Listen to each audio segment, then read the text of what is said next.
Wabidil qurba. Yang kedua, Allah perintahkan kita untuk berbakti kepada kedua orang tua. Maka ini seperti ayat sebelumnya menegaskan kepada kita betapa tingginya kedudukan orang tua. Disebutkan bersamaan setelah hak Allah Subhanahu wa taala. Tetapi juga peringatan bagi kita, betapapun tingginya hak orang tua, tetap saja haknya di bawah hak Allah Subhanahu wa taala. Oleh karenanya jemaah sekalian, orang tua kita sekalipun tidak berhak menyuruh kita untuk melakukan perbuatan maksiat kepada Allah Subhanahu wa taala. Wabidil qurba. Kemudian wasiat yang ketiga, hendaklah kalian berbuat baik kepada kerabat kalian, yaitu orang-orang yang masih memiliki ikatan kekeluargaan. Makin dekat ikatan kekeluargaan seseorang dengan kita, maka makin besar haknya untuk kita berbuat baik kepadanya. Makanya jemaah sekalian, ulama mengingatkan kita, andai kita mau bersedekah, andai kita mau memberi hadiah, maka ingatlah, keluarga kita itu lebih berhak. Dan semua perbuatan baik kita kepada orang lain, ingat, keluarga kita lebih berhak.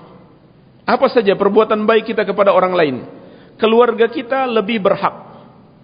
Dan kita akan mendapatkan dua pahala. Misalkan kita bersedekah kepada keluarga, kita akan mendapatkan dua pahala. Satu pahala sedekah, yang kedua pahala menyambung hubungan kekerabatan. Sebagaimana Allah perintahkan di sini, wabidil qurba, hendaklah kalian berbuat baik kepada kerabat kalian. Wal yatama, yang keempat, berbuat baik kepada anak-anak yatim. Anak-anak yatim itu adalah anak-anak yang bapaknya meninggal dunia dalam keadaan dia masih kecil. Itu definisi anak yatim. Wal masakin. Kemudian yang kelima, hendaklah kalian berbuat baik kepada orang-orang miskin, yaitu orang-orang yang penghasilannya tidak memenuhi kebutuhannya. Itu definisi orang miskin. Ya. Kalau orang fakir lebih parah lagi. Orang miskin mungkin dia masih punya harta atau punya penghasilan, tetapi tidak mencukupi kebutuhannya. Kalau orang miskin, keadaannya lebih parah lagi.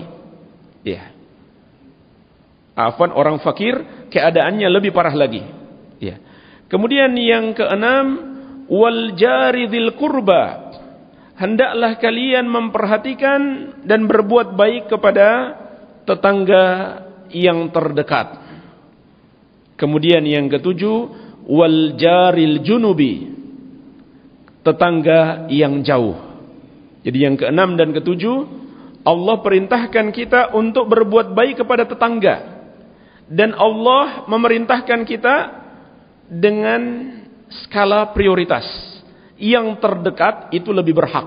Maksudnya yang terdekat rumahnya, bukan yang terdekat hubungannya, bukan. Yang terdekat rumahnya itu yang lebih berhak untuk kita berbuat baik kepadanya.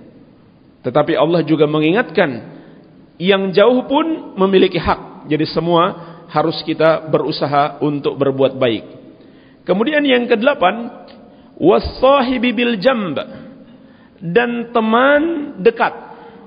Teman dekat di sini ditafsirkan para ulama dengan dua penafsiran. Yang pertama, istri.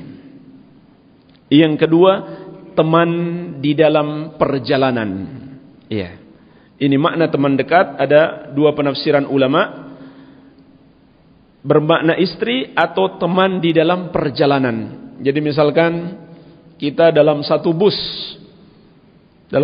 atau satu kendaraan, walaupun nggak saling mengenal, kita bersama-sama melakukan safar dari Jakarta ke Bandung misalkan, maka Allah perintahkan kita untuk berbuat baik kepada teman perjalanan kita. Dan Nabi SAW juga bersabda, "Man kana lahu fadlu zadin falya'ud bihi 'ala man la zada lahu." Siapa yang memiliki kelebihan bekal di dalam perjalanan, hendaklah dia membantu orang yang tidak punya bekal.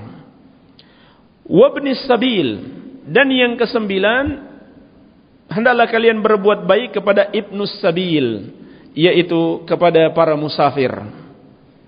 Wa ma malakat aymanukum, kemudian yang ke-10, hendaklah kalian berbuat baik kepada makhluk yang kalian kuasai.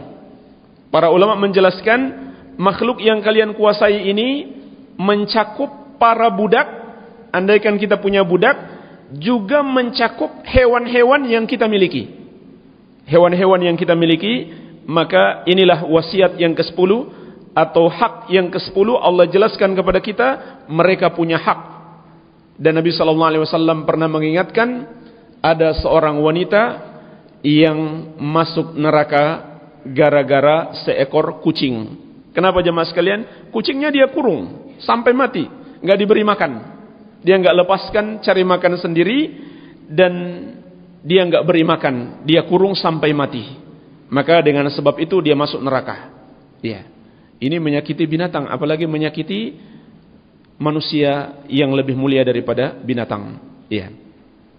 Kemudian Allah Subhanahu wa taala menutup ayat ini dengan firman-Nya, "Innallaha la yuhibbu man kana mukhtalan fakhura." Sesungguhnya Allah tidak mencintai siapa saja yang berlaku sombong dan angkuh. Ya. Sombong dan angkuh di sini para ulama menafsirkan, sombong maksudnya di dalam penampilan dan angkuh di dalam ucapan. Jadi segala macam bentuk kesombongan itu diharamkan.